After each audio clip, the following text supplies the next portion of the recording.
Λακλαζόπουλε, με βάση την τελική εκτίμηση, αυτή τη στιγμή η Νέα Δημοκρατία αναδεικνύεται πρώτο κόμμα, ο ΣΥΡΙΖΑ δεύτερο κόμμα και τα δύο κόμματα με μεγάλη άνοδο και με πολύ μικρή διαφορά μεταξύ τους. Νομίζω ότι ό,τι αισθάνονται όλοι, αισθάνομαι κι εγώ. Δηλαδή τα πράγματα έτσι και ήταν οριακά, ήταν δίπλα η μία λύση ή η άλλη λύση. Εγώ πιστεύω ότι αυτό, ότι θα σχηματιστεί η κυβέρνηση, οπωσδήποτε, μπορεί αλλά και πρέπει. Και πιστεύω επίσης ότι είναι μια προσωρινή λύση. Δηλαδή ο κόσμος διαμορφώνει το σκηνικό σιγά σιγά, βλέποντας και κάνοντας. Αυτή τη στιγμή θεώρησε ότι πρέπει να υπάρξει μια κυβέρνηση.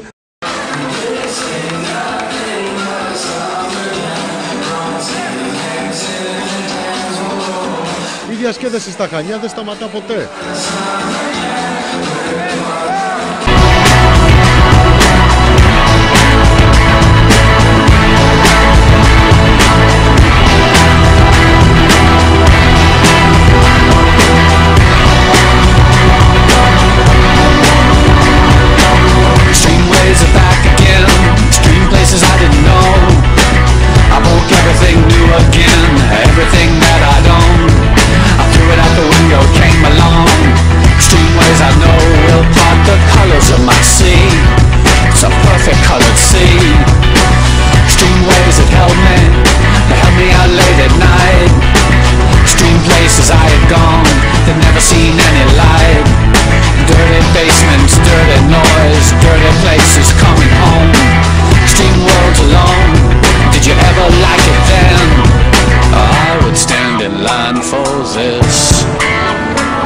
There's always room in life for this.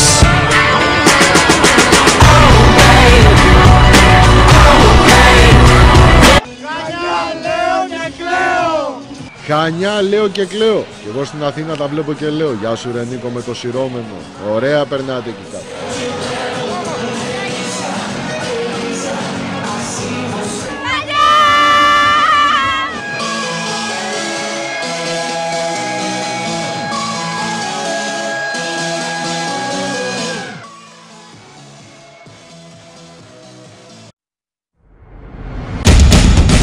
Όσο δεν εμφανίζονται οι άνθρωποι με αναπηρία στο δρόμο να διεκδικήσουν οι ίδιοι με την παρουσία τους στο δικαίωμά τους της φυσικής κίνησης του χώρο, τόσο και τους ξεχνάμε.